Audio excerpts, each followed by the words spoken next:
All right, we are now recorded. So thank you everyone for joining. Today is our Back to Basics webinar all about discipline. So we're going to talk top to bottom, all those few settings. There's not very many with discipline, and then really how to work this discipline inside and out to make sure that you're doing it as clean as possible without any state errors. Let me start with my disclaimer that this is to be used for training purposes only, that no real students or data are being used in this video, as we use a sandbox server full of fake students. Fake information and any likeness to any real person is purely coincidental. So when it comes to behavior, there's not many settings that a district has to go and do. When it comes to code sets that we have for action and behavior codes in the state of Alabama, there is a data manual that has all of those codes that we push down and are locked from view for the districts. If you're wondering how you get that manual, the Alabama State Department Data Code Manual, I have it linked on the Alabama PowerSchool website. So if you were to just go to our sites, if you don't know that link, you can just Google Alabama PowerSchool, and it's this first link right here on the website, but you can easily get to it. There is a section up here for student incident reporting behavior, and this tells you all of the different codes that we have inside of there. So if you were to look at location codes, these are the only location codes that you should have inside of your SIS that are used statewide in our reporting. We have our behavior codes, and you see the name, you see the definition, and then you see the actual state codes. Now, this can be sometimes a little bit confusing because action codes and behavior codes have different formats of codes. Notice that we call all of these SIR codes, our state incident reporting codes, but those SIR codes are formatted differently. When we are speaking about behavior problems or behavior codes, what the student actually did, these are noted as S codes, S01, S02, S03. These state codes are locked down so that you cannot adjust those codes. They are standardized across the entire state, pushed in from the enterprise controller. Now, at the very bottom of this list, we'll scroll because behaviors have quite a bit of a list. There is one called a local use code that is for behaviors, in S99 SIR code. Those are for you to use for things that have not already been defined as a state code. So if there is something that you are wanting to put an incident on for a student that does not fall under one of these classifications, then you can use the S99 code as long as you have defined it, and we'll talk about defining those codes here in just one second. The other set of codes are participant codes, which we have offender, victim, witness, reporter. They are in line with PowerSchool's core code roles. And then lastly, we have our action codes, which are the consequences to those behaviors. This set of SIR codes, instead of being an S number, is a SIR number. And it's very important that you have all of your codes coded correctly so they report to the state correctly for your SIR incident report that is done at the end of every year. We have found a few districts who have discrepancies where they've put the S code on the action or the SIR code on the behavior, and you might have gotten an email from our data analyst in student information systems from Twin Collins, and she has reached out to districts that we are finding these issues with and working with you on getting these issues corrected so you can make sure that you are the most correct in your reporting. So again, with the action codes, we have a very short list of action codes that are our SIR codes of what those consequences are. But again, you do have a locally defined option where if you have consequences that are outside of the scope of the state provided SIR codes, you can create. Please again note, just like with the behavior code, you do not create a local use code that is a replicate of a state defined code. We have found some districts that have a local use ISS. There's not any different definition of ISS. ISS is the only ISS, and it's the one that we have to federally report. So if you create one as an S99, it looks like you try to skirt state reporting, and we have to get that talked about and corrected. So make sure that you do not have a local use code that is a duplicate of any of these codes that are already defined by the state. Local use codes are going to be things like maybe detention that you have, something that's outside of those scope of those more severe consequences that are inside of there. So all that auditing is being taken place right now. Now, where do these codes go inside of PowerSchool? So let's go back into PowerSchool and let's talk about the setup. And I do have the chat open, so if y'all have any questions as we're going through this, please feel free to throw those questions in the chat and we'll answer them live as we go along. So first, let's start out at district office because that's where you're going to see all the code associations set up at. So under district office, you're going to go to district management, and there's this behavior subcategory right here that has our flyout. Now, what are the different setting options that we have in here? Well, there is a discipline incident letter option. I don't know that we're going to get time to actually go through all of that, but I will say at the end, and I'll share the link, we have a video on the YouTube channel where I go through the discipline incident letter setup top to bottom to show you how to create discipline letters if you've not been taking advantage of that functionality in here at this time. But let's look here at the incident codes and subcodes. When you go to this page, it kind of scares a few people when they look at it because it does not show anything down here to begin with. So whatever codes you're wanting to look at, let's say I'm wanting to look at my action codes. When you click that, and I'll tell you it's unlocked for right now, but you will not see all of these action codes right here.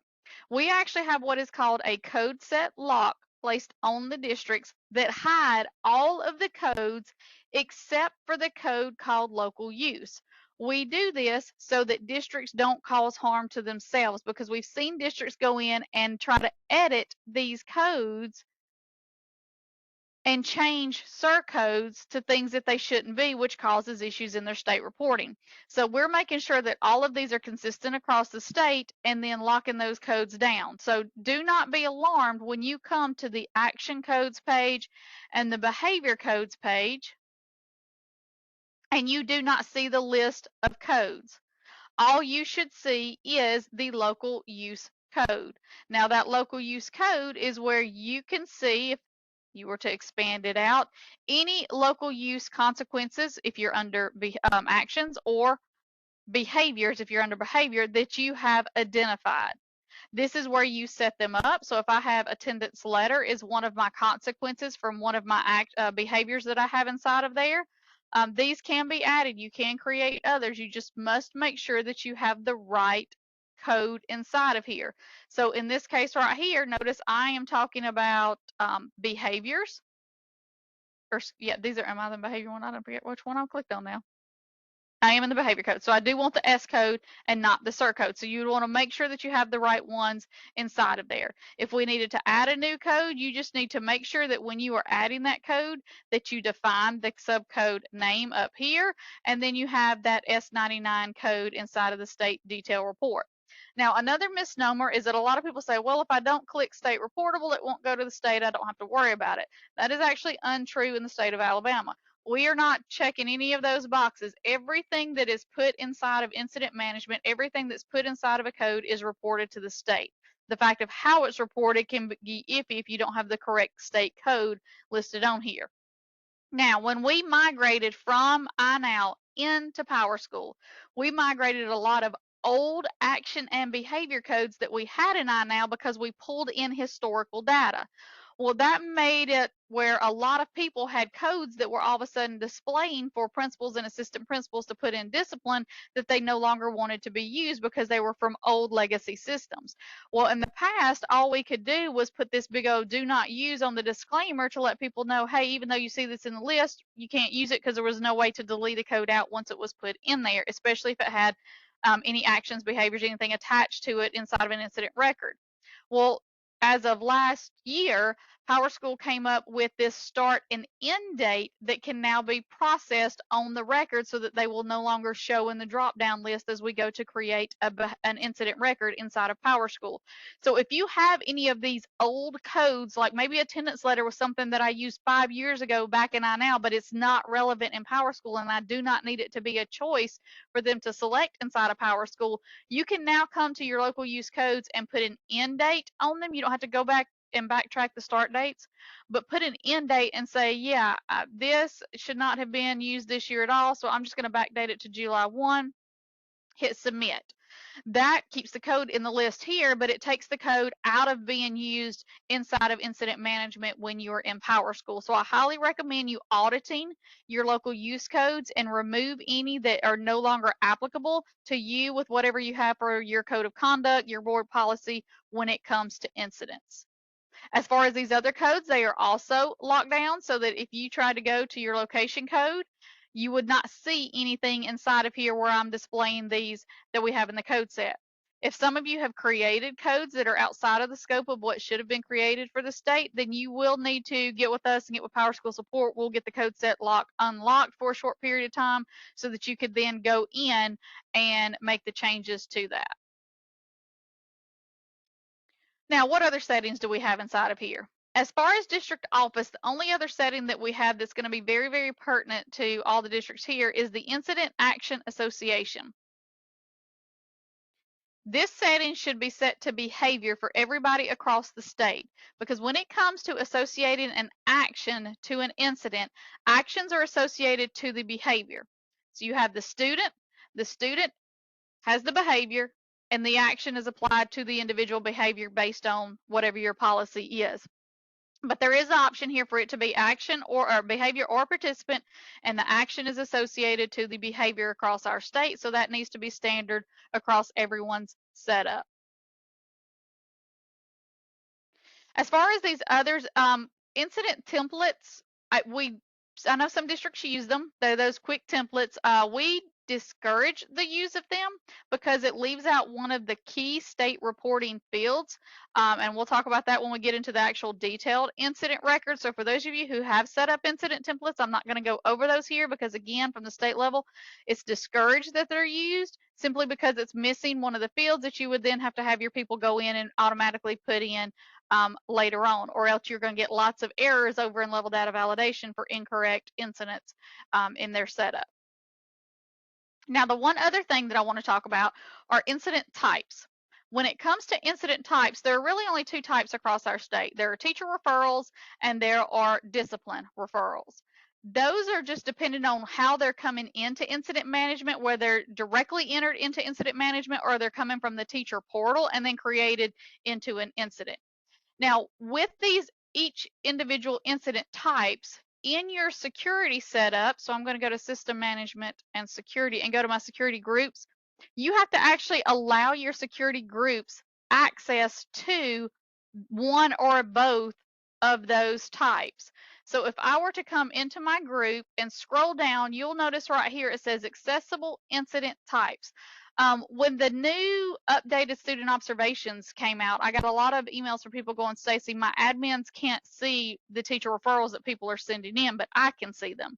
Well, come to find out, for that district person, they had it for their security group to see both teacher referrals and discipline. But when they looked down at their school admin or their AP group or whatever group it was, they only saw discipline check. So they had to go in and check to see, allow them to see that teacher referral type as well. So just keep in mind, you want to audit your group security and make sure you have allowed access to the right groups to both sides of those if you are using that teacher referral side inside of PowerSchool as well. And really, when it comes to the actual incident management, those are the only settings at the district level. Beyond the one setting for district setup, that we have the student observation setup. Now, I know I did a webinar on this just a couple months ago when this first came out this summer, where we went through, if you want to use that student observation setup, there are these choices that you have here where you will need to say, do you want to enable teachers to be able to write observations and send them to the front office as referrals so that you can then start working on that workflow, or the different options inside of here. So if you are taking advantage, that functionality is in here, and I know a lot of people have turned that on this year. This is where the setup is for that at district office. So now let's move from district office over to the school side and look at a couple of settings that deal with discipline at the school level. So the one main part of discipline that is not controlled by district office is the one that is singularly to every school, which is the attendance right back for discipline. So you have an option to actually turn on the ability to code absences marked with incident codes inside of here through your attendance preferences. So we're going to go to school management, we're going to go to attendance, and we're going to go to attendance preferences. If I ever get a call from someone that says, "Hey, Stacy, why am I having to put in an incident and then go over to the attendance for the kid and put it in individually? Why can't I just do it from inside the incident itself?" It tells me that the district has not turned on the setting that I'm about to show you. So if you scroll down, and it's right before all of our DAC settings, there's this section right here called Incident Actions. And this is where you can enable and writing attendance from within the actions themselves inside of that incident management portal. So if you want to enable where they can push the codes, you would check that box. There's a secondary box that says, do you want to restrict attendance codes to mapped actions? So what that means is if you want it to almost be a one-to-one relationship where if I pick ISS, the only code they can push is ISS, then you're going to want to map the codes. If you're going to want to allow them to pick any code they want, then you would not check that box. But I'm not really sure anybody, especially in our state, would want to leave that unchecked. I'm pretty sure you're going to want to do that one-to-one mapping so that you ensure whatever that action is, it gets the correct code associated with it. So those are the two check boxes that you would need to have to enable the functionality to write attendance from within the incident management templates. You would submit that page, and then the next place you would need to come is inside of school management attendance, and it's this one right here, which is map attendance and action codes. So if by having this second box checked, we need to tell it, well, when I choose this action, I need to make sure that this is the attendance code that is pushed with it. So you are going to see all of your action codes listed, including each individual local use code. You would have to click on these codes. So for example, if I'm using alternate program, and I would say, which attendance code am I going to want to choose to go with this right here? Well, for alternative program, alternative placement, I want to use alternative placement. So I would choose it here and choose it as the default. So if you were to choose more than one to say you have options of this or this is the one I want it to default to, and they can change if you want, you have that. But most of you are going to do that one-to-one. So you're going to have that one pick here, that one pick here. Same thing, these down here at the bottom. If I have suspended in school, then I want it to be the suspended in school attendance code, and for that to be the default code. That way they can choose no other code to push to attendance when they have ISS chosen as the action on whatever behavior the student has applied to them. Daniel, can we use AP for marking students virtual due to discipline? No, you don't want to use alternative placement if they're becoming a virtual student at home. That's kind of two different things. Alternative placement is, I believe, if it's an alternative situation within the school. Double check with Dr. Jeter on that, but that's kind of two different things there. To me, that's not fitting that definition of alternative placement, but run that by her. And that's all that there is at the school level that you have to set up. So now let's really get into working with this. Now, I will say one question that people will ask is, if all of the codes are actually locked down and I can't see them, how do I know that they are set up correctly? Well, let me show you one more thing at district office before we jump into the actual inner workings of it. There is a report. Data and reporting is one of our good old friends, PSCB reports. In the incident reports that you have, there is a setup details report right here. If you click on this setup details report, you can take a look at any of your codes. So if you wanted to verify that your action codes are all good, you could here go through and see all of your action codes, and it kind of tells you what each one of those fields are. So I would want to check, all of my codes to see if I have any issues. So as I validate my codes here, I can see that I have issues. If these are action codes, they all should say sir and a number. Well, I got some here that say BL2, BPR, not sure what that is, but these all need to be updated to say, sir, if it's not one of my state codes, it's going to have to say sir 99. So it looks like somebody came in, created a new code, but didn't connect it to the right state code for it and just thought they could make their own codes up. I also notice I have some that say S99. Well, S99 is not an action code. Sir 99 would be the action code, so that would need to be updated there. So you can see if you have any issues in your data setup here. Same thing, look through your behavior codes. If I look through my behavior codes, oh, and mine aren't displaying, so we might have a bug with the report. Hopefully yours will display. If not, let me know. We'll get you another way to look at them. You will be able to go through as well and see that you have the right S codes inside of there for your reporting purposes as well. So now let's get to incident management. How does it work? So let's start with entering an incident from the school side as if you were an administrator, and then we'll talk about the teacher referrals coming in just a few. So where is incident management located at? Well, there's a couple of ways that you can get into incident management. You can get to it from a student record. You can get to it from a school record. It just depends on what you're wanting to look at. Now, to find incident management overview, you're going to go to people and you're under students, and you're going to go to under student administration is this all incidents page here. This is where at a school level you can see all the incidents that you have and kind of look at it different ways. Now let's kind of talk about the anatomy of this page right here. First up here at the top is kind of some filtering displays that give you counts, and it's real important to understand, the filtering that you have set and some that are default. So the first thing is you've got a date range to pick. I believe it defaults to current school year. But you can choose all kind of different ranges. So you can say, look at the prior year, look at just the current month, the prior month. Because as we get into the school year and this laundry list comes on down, it might be that you only want to look at the current week so that your people aren't going backwards and forwards and having to scroll all the way through to find whichever one that they want. So pay very careful attention to which kind of filtering in your date range that you want. So I'm going to leave it on current year. Also, what kind of elements? These blocks up here can change depending on what kind of element type you want to look at. Maybe I want to look at just the counts of all of my actions. So right now I've only had 4 different actions that have been used, and this is how many times each of those actions are used. A lot of people like to set it on the behavior so that they can see what kind. So I've got an unauthorized access, a knife possession, sexual harassment on there. Maybe I want to look by incident type.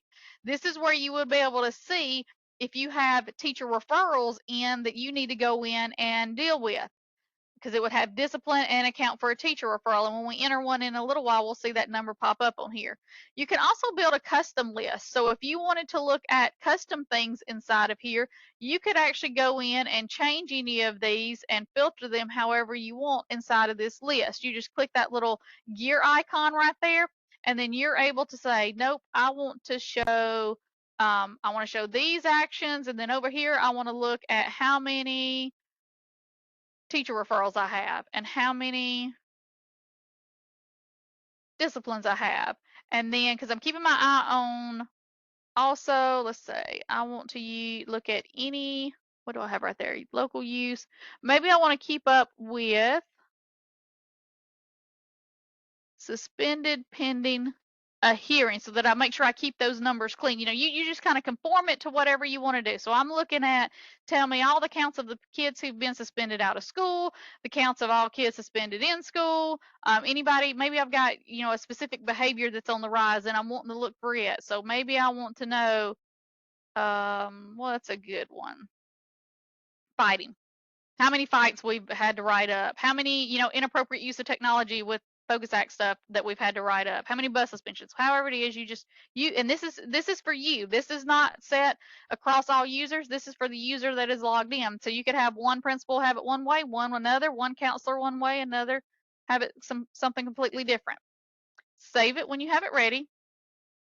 And now you can have a custom page where you can keep up with the things, their trends that you are wanting to know about in your school.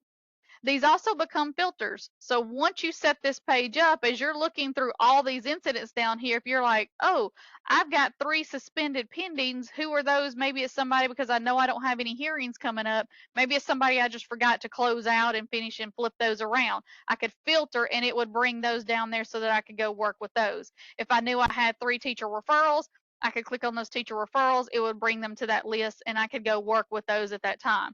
If I've had one fight and I want to know, what's going on with that fight, I can go in and get back to that record at this time.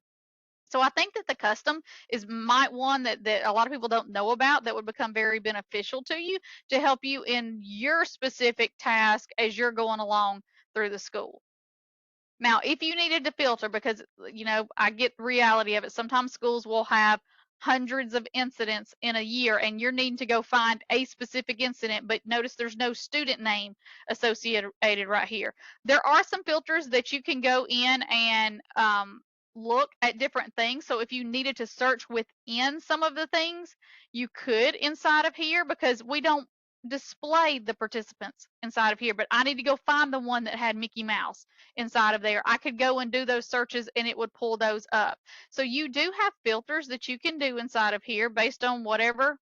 If I said I want to know all of the incidents that Miss Royster wrote up, then I could go through and as a reporter, type all of those that contained Royster or put those names in there. If I knew that it had offender, I could put those names inside of here, do the searches, and be able to quickly identify those within the list. So make sure that you take advantage of your filtering options right here when you're trying to look through those lists, and be careful if you have something highlighted up here that you're filtering on just that and you're expecting to filter on maybe everything altogether. Checking the chat, make sure I don't have any questions that have come in. Good deal. So let's say that it's come to the point where we do have an incident and somebody has written up that they took up a cell phone, and so now you got to do the inappropriate technology use for that student. Well, again, you have multiple ways that you can come in to create that. You can come into the all incidents page. Let's clear all that. Let it do kind of a reset for you. I can come into the all incidents page, and up here at the top, I've got create detailed incident. Now, if you're in one of the districts that allow the quick types, you might have the drop down that says create detailed and create a quick template incident. You're just going to see me go through the detailed incident because it's where everything lands for state reporting. So if I wanted to create it from here, I could, or, and I'll just kind of show you the two different paths.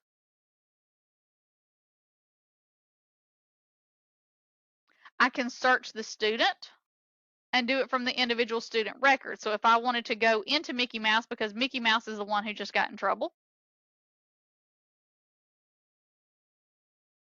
I could go into the record. Under the record, we have our behavior area and we have incidents here. Now, this incidents page on the students is very similar to what you see at the school level, but it's for this individual student. We'll let this page load.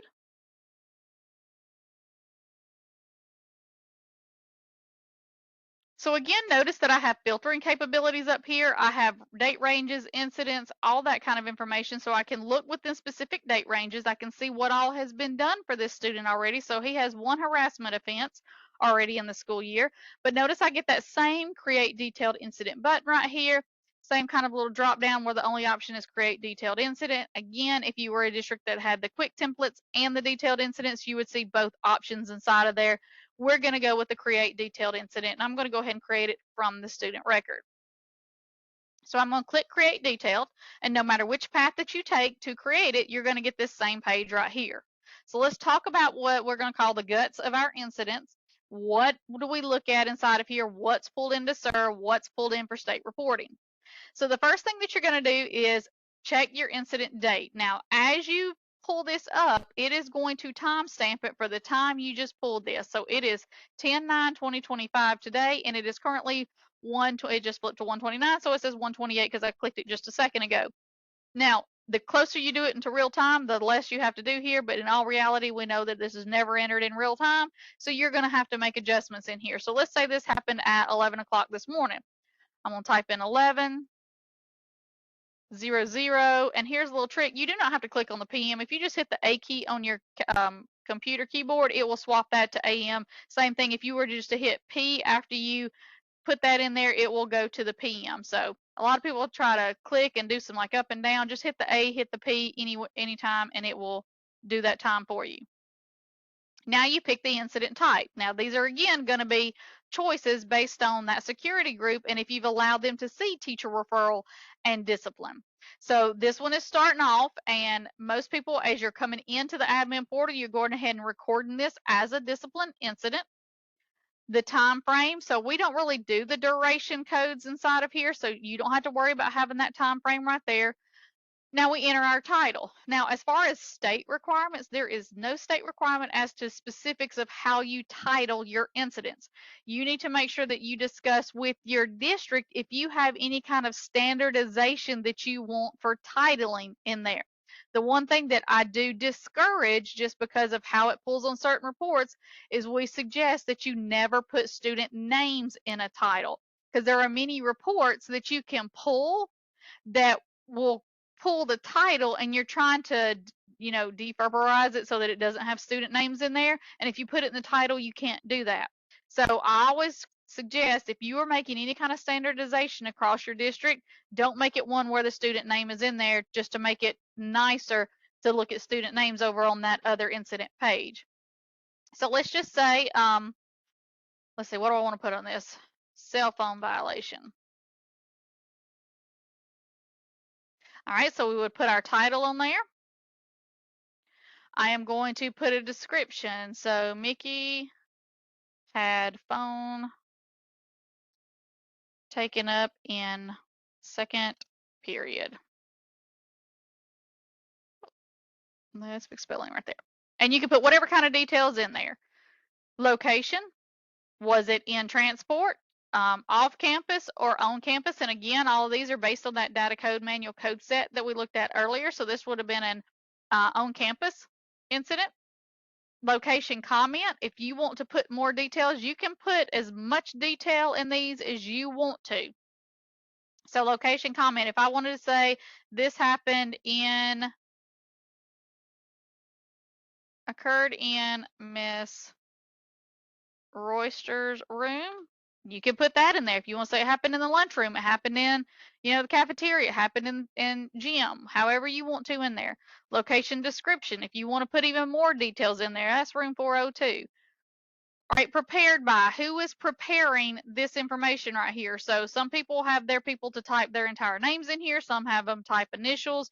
You put whatever you would like to see inside of there. If there is a financial impact, like maybe it is they, threw a Chromebook across the room. So now there's going to be a $200, impact inside of there. You could put your financial impact in there because there are reports that you can run across that. Now let's talk about the incident builder. So this one right here can be a little bit confusing in learning how to appropriately move the data on this page. And some of it I'm going to have to kind of talk through and have you imagine as I'm dragging things. So we have these little plus symbols up here, little green plus symbols, where you add people and you add things. So first we're going to add the people. Now I know this gets a lot of people that are like, hey, if I'm creating an incident for Mickey Mouse, why does it not just go ahead and pop Mickey Mouse inside of there? It just doesn't. It doesn't work like that. So that's all I can say with it. We're going to hit the plus sign. We're going to start searching for our kid. So if I'm searching, I'm on Mickey Mouse because Mouse is who I want in there. He is a student because you can search for students and staff, and you're like, well, why would I want to do that? Because a lot of people put staff in as reporters, so you want to be able to give that option. You also have the option of others because maybe you need to just identify that there was another person somewhere on there that's maybe not affiliated with your school that you need to just make note of was part of this debacle that we have. So I know that Mickey is a student, so I'm going to leave students chosen. If you want to search by grade level, you can. You can just choose all, or you can filter down. If you only want to look at active students, because maybe it's if there was a student that had withdrawn that you want to still make note of, you would have to uncheck that only active to pull that other student in there. Just remember that student who is no longer enrolled would be marked as part of your search. So kind of keep all of that in there.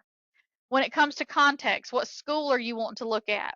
Your list of schools are only going to be defined based on what schools you have security access to in SIS. So I actually had an email this morning from a district where there had been something happened between two students, one at the middle school, one at the high school. So the high school principal was writing it up. So they put the high school student on there. They came back in here to put the second student, and they didn't have the middle school from the list, so they couldn't pull the student. In those cases, when you have students that are crossing across schools and each individual school doesn't have access, if you want them all on one incident, then that means that district office is going to have to facilitate putting that other kid on there for you. So it might be that you have, one of the schools go ahead and start the incident, and they get everything in, get saved, and then have to go in and they can put the other student in and the information in for you to connect it to. So you kind of have to have district office communication when you're going across schools that not everybody has access to. So in this case, it's going to be defaulted to the high school because that's the school I'm in where Mickey is located at. So I'm going to hit search. It's going to pop Mickey as an option, and pretty much any kid who had the last name Mouse is going to be shown on here. So I'm going to click down here to select it, and I have options. I have option to add or to create other. I want to add him. I want to add him on here. So I'm going to hit add. And then I'm going to choose what role is he going to play? Is he the reporter? Is he the victim? Is he the offender? Is he a witness? So once you are choosing how you want to fill this out, you would choose the appropriate box these kids are going to go into. So this is a single incident, single person, so he is the offender. Now, other options that you have right here are attributes. And the only attribute that is set is duration, which again is something that we're not being used in this area for participants. So you don't have to worry about that being on there. So I'm going to add participant attributes, and that now puts Mickey in this offender column.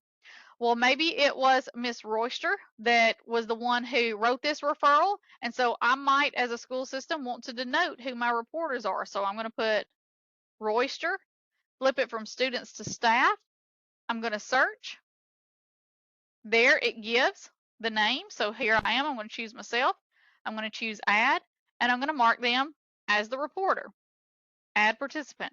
So a lot of people will ask sometimes, Stacey, why do we see in our SIR report at the end of the year these other people in there that are not the students? Well, every time you create an incident inside of here, each one of these names that you attach to it is going to be pulled into that, and they go in separate rows. So you might see, you know, if this was a fight and I had two kids, you're going to see this incident with multiple rows, but it's only counting that incident once.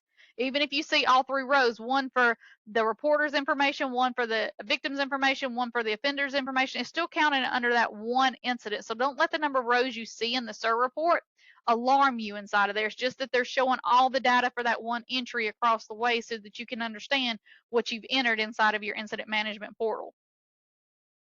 Once you have all of the users or participants, however you want to say it, inside of there, you then need to bring the elements on there. So let's take a look at this green check or plus box and see what we have. So we have the option to add actions, add behaviors, add attributes, and add objects. So the first thing that we want to add is the behavior. So we've put the kid on there. Now it's a question of what did the kid do. So I'm going to hit add behavior, and it's going to prompt me with my drop-down screen, which was going to show that list of codes that we talked about earlier. So you're going to have your state codes that are in there, and then you're going to have local use as one of your options. Now, if I were to just choose, let me just choose alcohol, for example, nothing else drops down.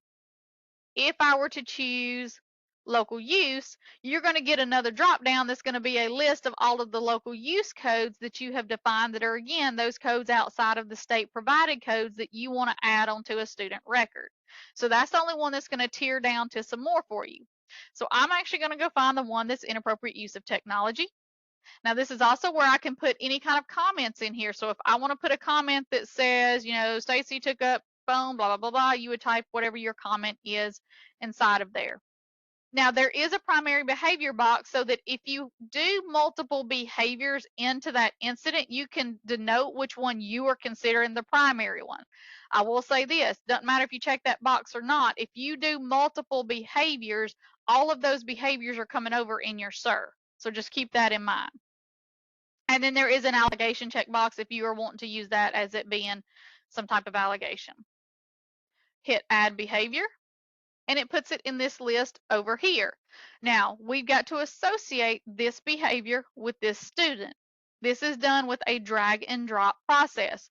So I'm going to take my mouse. I am going to click. See, notice I get the little cross arrow now. I'm going to click this, hold my mouse button down, and I'm dragging it over here. Now, you don't want to just willy-nilly drag and let go.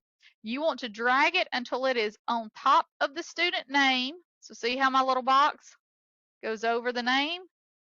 And you want to let go so that I get this tiered down effect. We're going to make a set of stairs right here. So I've got the name, and then I've got the behavior. All right, now that I've entered the behavior, I need to enter the consequence. So I'm going to go back to this plus sign. and I'm going to add action. So when I click add action, I'm presented with this screen that has a few more details than the add behavior did. So the action code, again, is my list of state-defined codes that also have the local use option inside of here. If I were to choose one of my state-defined codes, so let's say I have suspended in school, it's not going to give me a drop-down box. If I choose local use, it's going to give me a drop-down box, and I'm able to see all of these different local use things that have been developed to choose as part of that option. So if it were just, I'm going to do a contact the parent on this one, then I would do contact parent. I could put whatever action comment code on here. So I can say parent called on 10/9/2025 at 1:00 p.m. Put whatever information you want to right there. This is very important because when we talked about in the video about the discipline letter setup, this is actually what gets pulled. So you can put information there that you want on those discipline letters. Now let's talk about these dates. So I have this action date range. I have a begin date, I have an expected end date, and I have an actual end date. So we want to make sure that you fill out all three of those because all three of those are required for state reporting. If you are using the quick entry templates for incidents, this field right here is not one of those fields on the templates. Your users would have to create that template, then come back to this page and click into the action and fill that date in. It has to be entered or you will have errors in your data. If you are entering them directly from this details page right here, it will not let you submit this page until you have filled out all three of these. Now, you don't see an asterisk on here, but if I try to put something in, so let's say begin date is 10/9/2025, expected end date is, I'm going to say just call that one parent, so 10/9/2025, and I try to hit add, it's going to pop up that to say missing required field. If you try to do any combination and don't have all three, it will not let you. So this all ended on 10/9/2025. It was a one-day, called them, and it is a done deal. Again, if I want to take any comments right here, talk with mom. Whatever information that you want to put inside of here. Now, the rest of this information down here is completely up to you and how you want to use it. Again, we don't have duration codes, but if you wanted to put assigned durations, number of days, things such as that, you could go through and do that. The only thing that we have that kind of goes back through it is going to be the CRDC religion attributes. If it's something that was done based on a religion, there is a report if you use the built-in CRDC reporting that can pull based on that CRDC question that's always asked about any discipline that is done based on a perceived religion. That is what that is used for. So when it comes to what you need for SIR as far as the state of Alabama, it's making sure you have the code and it's making sure you have these three dates entered right here. Once you have that set up, you're going to hit the add action, and again, it places it in this table. Now we need to move this action over onto the participants table. So I'm going to again find my little crosshairs, click on the action, press down my little button, drag, and we're going to drop, but we're going to be careful. We're going to drop it not on the student. We're going to drop it here. Don't just let it go over here in the gray area. You've got to drop it on top of that behavior name so that it tiers it out correctly. So again, you want to create a set of stairs. Now, I'm going to delete this off for a second so it puts it back over here, because here's what's going to happen if you do this haphazardly. Grab my crosshairs and just come throw it on there.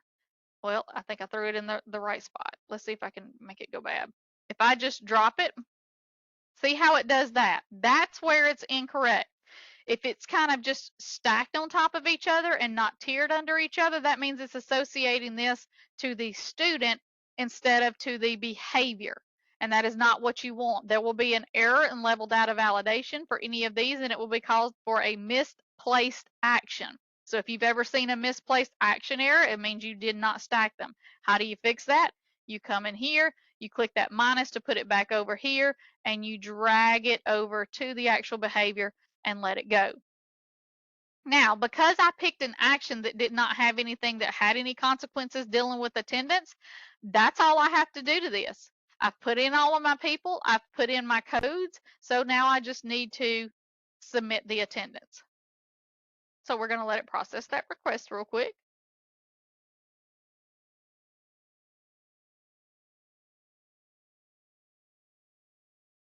Or take a few seconds. There we go. Now it's going to go to this screen to just check because of our daily attendance calculation. We're working on some updates there where it will bypass that screen if it doesn't have attendance going with it. So there'll be an update on that, but we pop that and then it comes back to the incident screen. So now I'm on Mickey's page and I can see that he has 2 incidents inside of there. So when it comes to creating those incidents, it is highly recommended that you do it off of the create detailed incident screen and that you do it so that you're getting all of the state reporting fields inside of there. And basically there's no deviation. Those required fields that I just went through in this is what you would do as well. Let's do one that does have attendance associated with it. So I'm just going to use Mickey again. We're going to create another detailed incident. And let's see what the difference is whenever you do have attendance that needs to be calculated. So let's say that the incident date was today. So not only did he get in trouble at 11, he also got in trouble at 1:46 today. What's the incident type? We're going to choose discipline. And this time, let's say he was let's do a fight. So I'm going to put the title of fighting, or however you have to structure your titles. Put whatever, in here that you need to. Mickey punched another student. Mickey punched Donald. Mickey punched whatever you need to say. So put my location. So let's say this happened in transport. Maybe it was on the bus. Maybe it was on the bus that it happened. So you can put all those comments in here. So whatever you wanted to put, who it's prepared by. So again, I'm going to put my name in there and we're going to go grab the kids. So I get back to the incident builder area and we are going to click the green plus. So first I need to go find the first kid, which I'm on Mickey. It's going to be Mickey Mouse again. He's a student in Alabama, so we're going to search for him. There he is. I'm going to add him to it.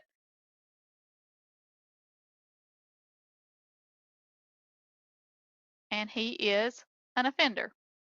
And we're going to add. So there he's in the list. Now let's go get the second kid. So let's say the second kid is Mr. Skywalker, who's also a student at the high school. So I'm going to search for Skywalker and notice I have Mr. Luke Skywalker right here. So I'm going to choose him. I'm going to add him to the list. He was also in this fight. He's also an offender. So you add. So you just keep adding your kids, and if they're a victim, you put them in victims. If they're a witness, you put them in witness. Your school has defined what you consider each one of those different tiers of students. I'm also going to add the teacher that wrote them up. So who's going to write them up? Sure, I got somebody named Smith that's a teacher in here, right? Staff search. I sure do. So I'm just going to pick this person right here and say this is the teacher that was the reporter, add participants. So there we go. Now I've got my teacher who wrote them up, I've got the 2 students, and now we need to put their actions and behaviors on there. So first what I'm going to do is come over to my incident elements. I'm going to grab the add behavior. So what were they doing? In this case, they were fighting. So I'm going to come down here and find my fighting code. It is my primary behavior. I'm going to add the behavior. I'm going to take this behavior and I'm going to drag it over to Mickey and I'm going to let it go on top of him. Now notice a while ago when I drug the action, it went away. When you put a behavior over there, it leaves it over there so that you can use it multiple times. Actions can only be used once. You have to keep creating them if you want to pull more, but I'm going to do these behaviors more than once. So I'm going to grab this behavior again and I'm going to drag it over to Luke Skywalker. So now they both have been written up for fighting. All right, now we've got to put whatever their consequences are. So if I'm going to add the action, I'm going to drop my action code down. So what are we going to get here? Well, let's say that Mickey is going to be suspended in school for fighting. So I'm going to choose suspended in school, and we're going to put a begin date, an expected end date, and the actual end date. So my begin date, so let's say this starts tomorrow. He's going to be in ISS on Friday, and he is going to be through Tuesday. So let's say 3 days of ISS. So as of right now, my expected end date is on the 14th, so the actual end date is going to be set for the 14th because we're expecting them to be that same. The reason we have two different dates is what if something was changed? What if there was some kind of meeting with the principal and the parents, and after you submit all of this, come to find out he's only going to stay until the 13th. You're only going to get 2 days instead of 1 day, or it's going to be stayed longer. Then you would come in here and you would adjust this to be whatever the new actual date they ended are, because there are sometimes that we have to look through data and find out when a student was supposed to be suspended and when they were actually suspended, or things such as that. So to find those deviations, you want to make sure you have the appropriate thing if it was ever updated to be changed here. Again, any comments that you want to enter, you can put those comments and details in those fields. And once you are complete, now notice this one has a little flag right here that says attendance entry has been enabled, because we picked one of the codes that we have mapped a code to say, yes, this is one that's going to have attendance values we want to submit as well. I'm going to hit add action. So I'm going to grab this action now by my crosshairs, click, drag, and we're going to drop it over here to the behavior. Remember, put it on the behavior so that we get the step down effect. So now I have my suspended in school under my fighting for Mickey. Well, what about Luke? Maybe Luke has been in trouble quite a few times. So instead of suspended in school, we're going to have a hearing on Luke. So in this case, I'm going to come back to this little plus sign, click it, hit add action. I'm going to go suspended due process for a hearing. Okay, so I'm going to pick my dates. So let's say also it starts tomorrow, and we expect to have the hearing on Tuesday. So I'm going to put those end dates on, oops, let's pick the right dates on that, 14th. So I have it end on the 14th. Again, put any comments that you have on there. Notice again, this one has an action date for attendance because I chose for that. So what do you think? Y'all know that I always like to do these little what ifs in these webinars. If it's suspended pending due process hearing, what attendance code would you use for that suspended pending? Because we don't have an attendance code called suspended pending. So what code would you use for this attendance entry? Somebody put it in chat and tell me which the right one to use is. There you go, Penny. Out of school suspension. So that suspended pending is still going to get that OSS during that time. So I'm going to add this action. Now that it's over here in the table, I'm going to click in the crosshairs and I'm going to drag and drop this over here on the fighting. So now I've got Mickey, who's going to get in-school suspension. I've got Luke, who's going to get suspended out of school. But when it comes down here, now I have a table of data that I can write. And I'm going to take each one of them individually. Notice I have this little pencil. So Luke Skywalker, click on this pencil. It says set for range. Oh, I don't have any classes. He's not enrolled in any classes. We're going to pretend he is because I know Mickey is. But you would say set range for all. It would put those in those classes, and it would hit OK, and it would hold there. Then I would click on Mickey. See, there's Mickey's schedule. So we're going to pretend Luke had this. Notice it gives me no other option to choose any other code because I did that one-to-one mapping in my settings. So because I chose ISS, the only thing I can get here is ISS. When I had suspended pending, the only thing it would have pushed is OSS. Now I can hit this set range for all. And see, it pushed ISS into all of his periods. Now remember, we went over 2 weeks. We went Friday and then we did Monday, Tuesday. You have this little button out here that you can check. Just lay eyes on it to see, did it actually go into next week? So if I click next week, you'll see, yep, it also pushed those into next week. So now I'm going to hit OK. Now we've not submitted it yet, so nothing has happened in attendance. That is just the first part of writing. Now, since everything is in, I've got the time, I've got the description, I've got the 2 kids, I've got the attendance. When I hit submit incident, this is where it's going to pull that DAC. It's writing all the stuff to the incident tables, but it's also going to pull me that DAC screen so that I can write for those students. So do you see how, because remember, Luke didn't have a schedule, so it can't write anything for him. But I got Mickey right here, and it's for all 3 of those days. Remember, it's ahead of time. So right now, the daily code is none, which is that understood present. It's saying, all right, I need all of those changed now to ISS. Okay.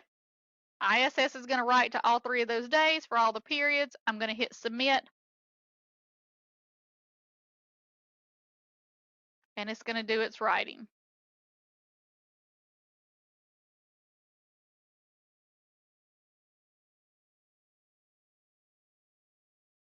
And so now we have our incident records on there. Now let's come out of the student record. So I'm just going to tell Mickey bye-bye for now.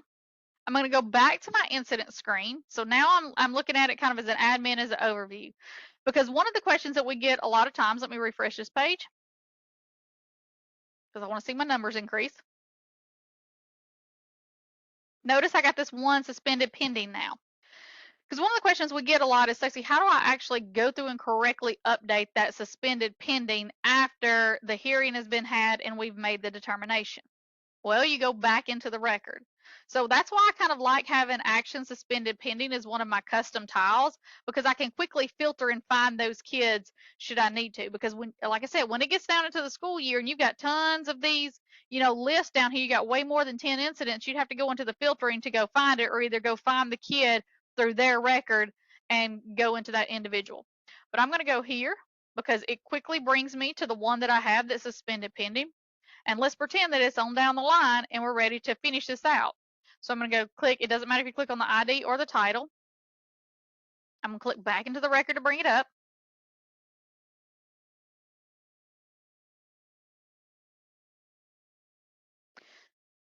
So let's say that you had the hearing for Luke. And let's say that after the hearing, you decided he was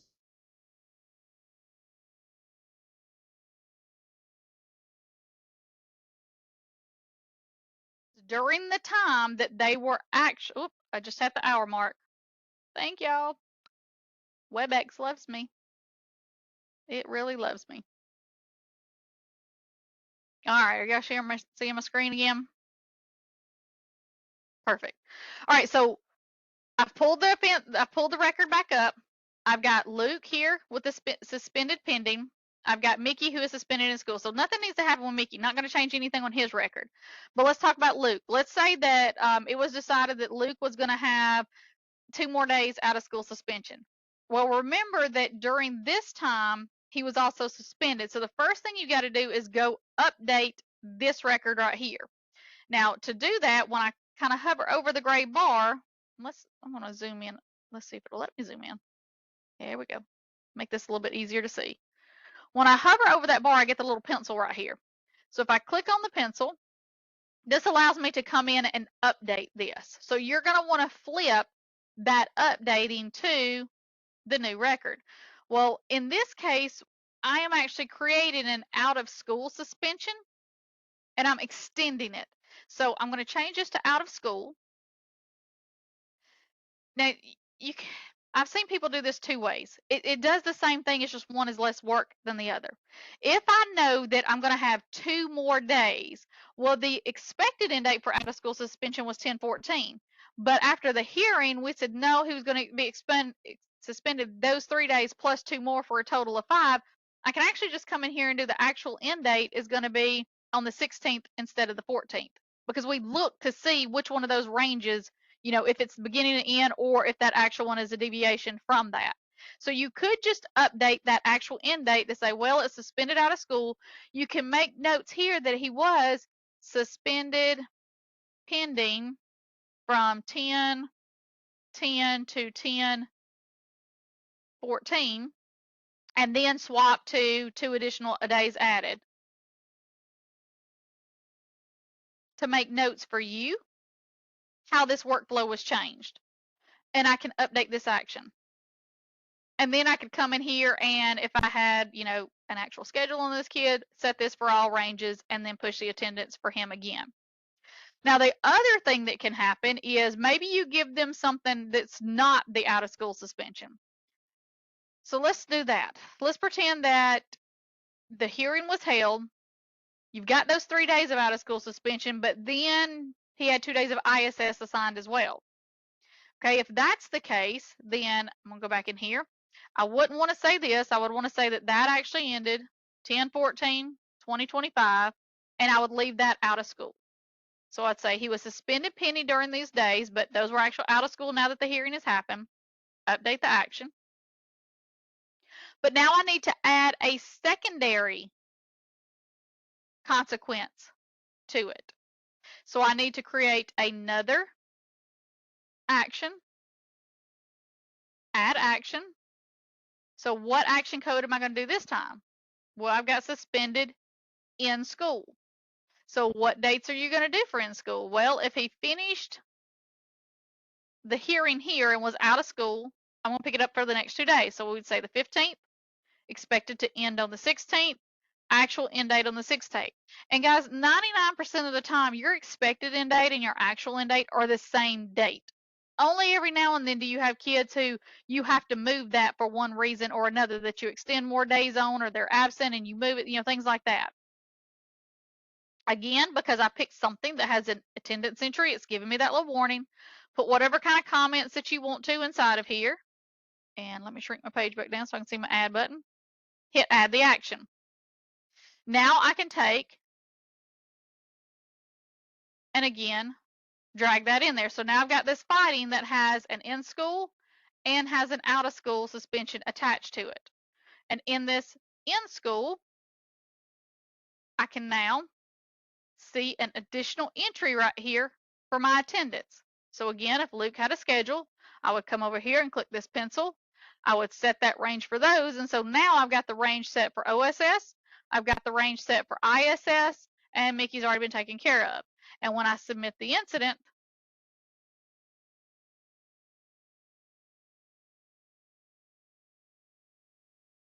it's going to go through the DAC page. Now, Mickey's already been matched, but Luke's new ISS days would show up on there. You would hit submit, and you would close that record out. Now, those are when records are coming through straight from the admin side and pushed in there. How do you handle an ISS but the student was absent one of the days when they were supposed to be in ISS? So in those cases, Penny, you would need to manually adjust the attendance for that date that they were absent to change it from ISS to UA. You would need to add an additional day. So you would need to update that expected date to say that it actually ended on, the next day. You would want to push that attendance to that other one. And you can also, in that attendance push, take out that one ISS day, just knowing that you'd have to come back to it and put that UA in there. So I would hold that one until after you fix the incident record in here, but it's very similar to that. You would just go edit that day that it is expected to end to be the date that it actually ended. All right, let me pop into the teacher portal. And if you are using the new feature, what would it look like for your discipline folks?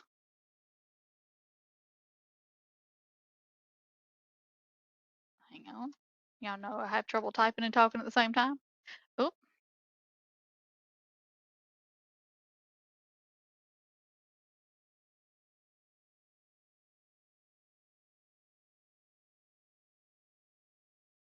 there we go. If it comes in from the teacher side, then you have to kind of go and search for it. So when you're inside of here as a teacher, and I know y'all won't see them as teachers, your teachers do, but to understand what they do, you've got the student observation page as a teacher. So on student observations is where I can start an observation and a referral process.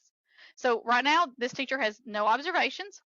So I could come in here and click create observation. These are filters that the teacher could use as far as, am I looking for my student, any student, because maybe it was a kid in my class that got in trouble, or why is that doing that? Maybe it's, a kid in another class that you saw get into a fight, and so you've got to be the one to write him up. I'm going to leave it on my student right here. If I do, I can get a selected list of kids. If it's a kid that I just need to start searching, I can just start searching inside of here. And it will tell me, yep, there's Mickey Mouse, and I can go find them. So you can either scroll through the list or you can search through the list. I'm going to go pick this student right here. So I've got this student, and I'm going to click add. So now I have this student, and I can choose, what kind of role is this? So this is where you would have to make sure that as a district, y'all are communicating to the teachers how these roles work, what your expectations of them for entering a role is. Role is not required. Role is one that can be updated once it gets over into the admin side if you want to. It used to be that it was required. That actually came off in one of the latest updates. So if I'm going to say Eric is an offender, and I can put the date that it happened. So I wanted to say that it happened today at 2 o'clock. Time frame, there's no durations, location, so I can say this was an on campus. You can fill out, notice that none of this is required. So you can tell your teachers to fill out as much or as little as you want, kind of the same boxes that you saw on the admin side, location comment, location description. Maybe you're like, don't worry about entering that, or tell them to enter it. It's up to you. The title, cell phone violation. So I can put that in the title, and I can say, he had his cell phone out, blah, blah, put whatever description is in there as a teacher that needs to be added inside of there. They've got 4,000 characters. Now, on the teacher side, there's also the remediation, and we talk about how to add these remediations in the overall setup of when we did the student observation tutorial back a couple months ago that's in that YouTube video. You can have them where they can say if they've taken any of these steps prior to sending this referral into the office. So maybe I want to say that I've already, had a parent conference and they've already been sent to, had detention for it or something like that. You would have them to put whatever tiers of remediation that they've taken ahead of that. And again, they can put any more comments inside there that they want to. Then they can submit this as a referral. So it also gives us a little warning. It says observations will no longer be editable by the teacher after you click submit. So are you sure you want to submit this as a referral? To which we're going to say yes. Okay. And now it tells me that this is in a referred status. So I'm going to minimize this. And now I'm going to go back to my main screen as a district administrator, because maybe I have notifications set up. This is, hey, you've had somebody, and these notifications are not instant. So I'd have to sit here for about 3 minutes or so. Usually that's about the time that it takes for it pops. There'll be a notification pop up here. I'll get this little one that when I click on it will tell me. Let's see if I've got one in my queue that I've left. I might have deleted them all out. Takes just a second for this to load too.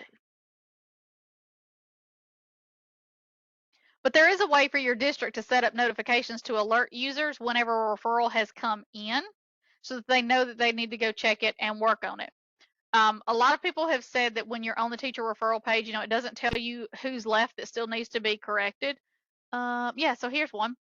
It's a student has been added to an incident for harassment. Like we had talked about one in one of my office hours the other week where somebody wanted to be known, to be alerted every time somebody had been entered in for harassment. But it will look something like this. And it would say, hey, a new incident has been entered for Mickey Mouse. Here's the student. You can even give the link to go straight into the referral record right here. So eventually that will show up here, but we'll go ahead and look at it holistically. So I'm going to go to my all incidents page.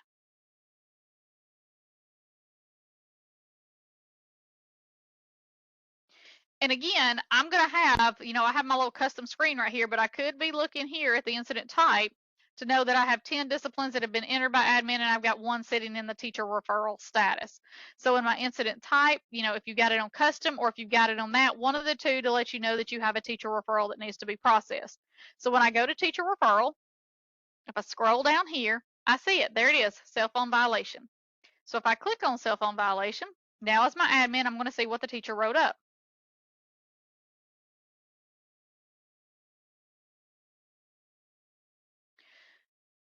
So the first thing that you have to do is decide, is this something that you want to take on as an incident? Or is it something that has enough information? Because you have two options. Well, you have three options here. You can, one, close the observation, because maybe you're like, nope, this is not something that needs to be in a referral status. This should have not been sent as an incident, because sometimes teachers send in referrals that you don't act on. I get that. You can close this observation, which will mark it closed over on their side. And then depending on if you want this to actually be as an incident for you, you would leave it, which it wouldn't have anything on there. So it's going to kind of throw errors for you. Or if you're like, no, this is not one that needs to be an incident, you would close the observation here and then actually delete this record out. The other option is, okay, this is going to turn into an incident. However, they did not give me information on XYZ. You can return with feedback. Oh, did y'all notice my little icon just popped up here? See, now I have a notification, tells me student has been added to an incident. And so see, if I have this, a teacher has created a new incident referral for Eric Alcorn. Here's a student number. This is what it was. It was created by Brenda Howell. It was a cell phone violation. Eric has 1 incident this year and 1 is the offender. And this right here, if I had clicked, would have taken me straight to Eric's page with that incident detail. So highly recommend setting up the notifications for your admin. So if you are using this teacher workflow with discipline, they can be notified up there, know which ones they have to go work on, and kind of work off of that as a to-do list to get this task completed. But we're into the incident now, so let's go ahead and finish it out. I can return it with feedback and ask for the teachers to give more information about it, and then they can send it back to me. And once I'm ready to accept this, I'm going to have to come over here to teacher referral, and I'm going to say, nope, I need to swap this to discipline because this is going to be a true discipline referral that we want to keep in our incident management. And I'm going to have to scroll down here and hit submit because you've got to submit it to kind of unlock it inside of there. Now, this is the part that kind of people don't like is it goes back to that all incidents page. So you have to remember who you were working with, and it's probably going to be one of your most recent ones here because now I don't have a teacher referral count anymore. It's back to 0, but here's the cell phone violation that I was working on. So I'm going to click back into it. We've talked to this about to PowerSchool about it. Hopefully we'll see some improvement in these pages in the near future since this is new functionality for them. But now all of these fields are unlocked, so you can adjust these fields as needed as an administrator. So if you're like, oh, great, they put cell phone violation, but they were supposed to put cell phone, blah, blah, blah, you can make the edits now to make it what it needs to be in your incidents for your district. You can update the description. So if a teacher has put in a description that's got a whole bunch of kids' names and you know they shouldn't be putting kids' names inside of descriptions, you can go in and adjust that description and be able to update what is actually saved in the database for this incident. So you as an admin have complete functionality to adjust any of this. Notice who it says it was created by that teacher right there, but I can say that this is prepared by me. Notice in this case, when it is pushed from the teachers, it goes ahead and puts those students that were associated with it in there. So I don't have to go search for the student and find them. I've got Eric already on there. So now I'm just going to go over here and we're going to get our actions and behaviors. So I'm going to choose the behavior code. It is going to be inappropriate use of technology. If I had any comments, I'd put it in there. So I'm going to, again, drag that behavior over. And then I'm going to come in here and do the action. So I'm going to add the action, and I don't know, what action code do we want to use this time? I'm going to use a local use. Let's say that for, I don't know, the first offense, it is, we've already done detention, so let's say it's a conference with the principal. I'm going to put my begin date and end date, so let's just say we're taking care of this today. Parent's going to come in, pick up the phone, we're going to have whatever happens, happens. Put any comments, any details that you want inside of here, but make sure those 3 fields are filled out. Because this is not a code I've tied to attendance, it doesn't give me my little triangle warning about attendance entry is there. So I'm going to hit add action. I'm going to grab this action over here and I'm going to come and I'm going to drop it on top of the behavior. So again, I'm tiering it down.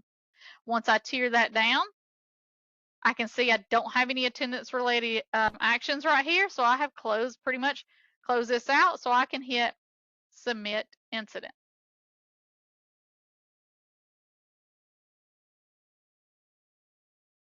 Now I button that incident up, and if I had a task assigned, I would go check off of that task in that notification area. If I go back to the teacher screen, let's refresh this page. The teacher can also see that this has been accepted as a discipline incident, that the outcomes have been established, and I can come over here to actions and review details, and I can see exactly from the teacher side, as a teacher, what was done over in the office. So I can see that they were an offender. The details are everything that I put in as a teacher. Remediation is actions taken. It was going to be a detention parent conference is what I put in there. And then the outcomes, what happened in the office. I can see behavior was inappropriate use of technology, and I can see that it was a conference with the principal. So you kind of get that full flow inside of there. So when it comes to discipline, I know that the drag and drop of those, and I will say this, we've had conversation with PowerSchool, you see that they just updated that student observation slide. I know that they are working on making this workflow for admins better. So I would say, you know, in the next, I don't know how long they're going to be working on it. I would expect that we're going to have to do another one of these videos sometime in the near future where we'll have to go through and show a new workflow. Hopefully they're making it a little bit nicer. Get rid of some of that drag and drop stuff. They know that that's not our favorite way to do this, but that's how the program's built right now. So we'll wait for the changes on that. The last thing that I do want to show you is where you can find any errors that you might have created in how you constructed your incidents. We all know that we have level data right here. Level data, data validation. There is an entire tab that is dedicated to anything that is done incorrectly with discipline. So you have an incident management tab over here.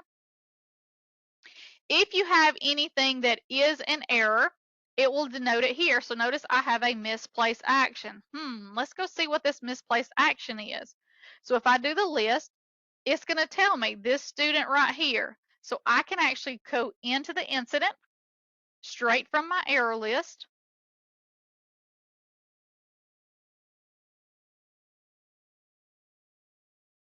And I can see what the problem is. So what do I notice is wrong right here? Oh, it didn't drag and drop to the right area. So what am I going to have to do? I'm going to delete that off. I'm going to go grab it again. I'm going to this time put it so that it tears down under the harassment. I'm going to save my incident because all the data is still going to stay in there where we need it. And we're going to work through that. And so that takes care of that incident. I can come back here. I can refresh my screen. I can go back to incident management, and now I'm all clear. So you want to make sure that you are monitoring your validation rules on here. And I will say this, you need to make sure you have all of these clean prior to end of year rollover, not prior to SIR. SIR is captured after end of year rollover, but when you do end of year rollover, if you had any errors right here, they're going to wipe out because it looks at these current academic year for errors. So you want to make sure that you have all of those. My district admins who are on here, you want to make sure that you have all of your schools clean up any of their errors before you perform end of year rollover, because these do wipe with that end of year rollover process and starts pointing over to the next school year page. Also, when it comes to discipline, we have quite a few reports under enterprise reports that are available for everyone in the district. So you want to make sure y'all are taking advantage of all, and I'll just kind of show you, these are some of the reports that we have that deals with the incidents. The incident of glass, long day, y'all. Glance, not glass. That will show you kind of your SIR codes in there. The OSS and ISS listing report. We have also some, let's see, did I put it over here? Yes, this OSS attendance verification report, which will help you go find any dates where you have assigned OSS as an action, but did not put in OSS as the attendance dates, so that you can find any discrepancies in your attendance data.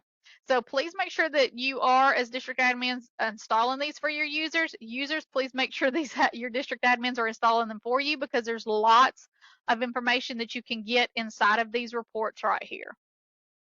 Do we have any questions or anything specifically? I know that took, we've been talking for a while, but that kind of talks it top to bottom and putting those entries in, the fields you need to make sure you have entered in, and what it looks like if you use that functionality over from the teacher side. And I will say, on our Alabama PowerSchool site, there is an entire discipline page. We've got a video. This is in the old UI, but walks through kind of the same thing I just did here of how to work through everything. Here is the video I was talking about that really talks through that entire student observation and referral workflow if you want to really go back and watch that in depth. This is a video that shows you how to read your SIR report over in AIM so that you know what you're looking at. Here is a correction guide. Thank you to Shelly McCullum, who actually had built this for her people and said I could share that because it's perfect in there. So we use that to send to folks. And then our behavior and action definition. So these are coming straight from that data code manual that I showed you. And here is that video that shows how to set up the discipline letters if you need to print out a suspension letter, an ISS letter, or things such as that for your students. Also, I do have some directions on Taylor's Law and how you can run the Taylor's Law points that are based on discipline inside of here for your students. So any of your help that you need for discipline, we keep on here. I will take this video down and put this video I'm recording now up on here just so that you see the discipline entry on the new UI. But that pretty much has the same content just in the old interface that we used to have. So does anyone have any questions that they want answered? Happy to take any that you have.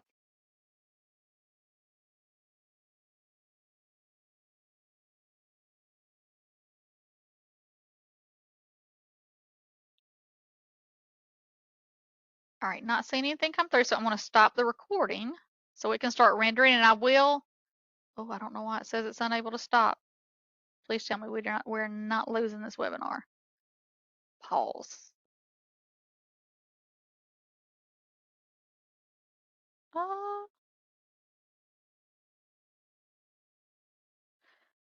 okay, can somebody type something in chat and let me know that y'all are still in here with me, that WebEx has not messed something up? Let's see if I can make y'all unmute.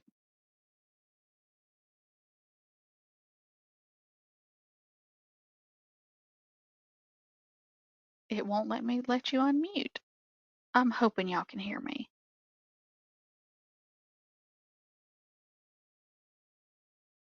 Okay, let's.